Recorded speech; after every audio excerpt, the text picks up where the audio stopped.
Here is one of the supplies for my vertical cultivation system. These tubes are carriers for my plants. They're like flower pots.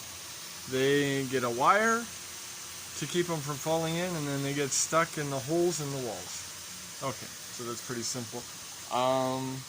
We're almost done with the system. As you can see, I have a drainage system put in down here that will catch all the water from my tanks.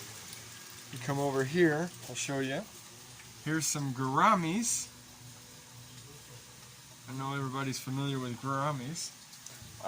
They're just tropical fish that are providing my nutrients for now, and we'll change over to food fish later in another area.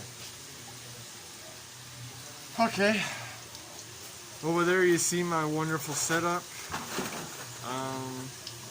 Looks a lot more complicated than it is. Bunch of tubes that run water to different areas. Right.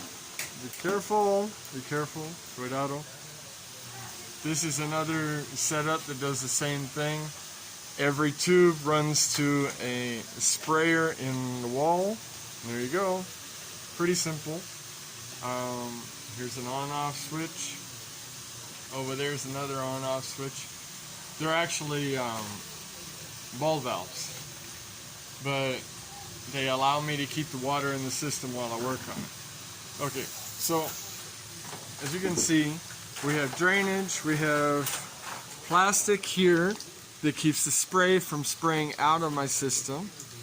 And the water falls to the bottom of it into a 4-inch tube that's been cut in half, and it goes into a 4-inch elbow, which gets reduced to 1 inch and dropped back down into the system.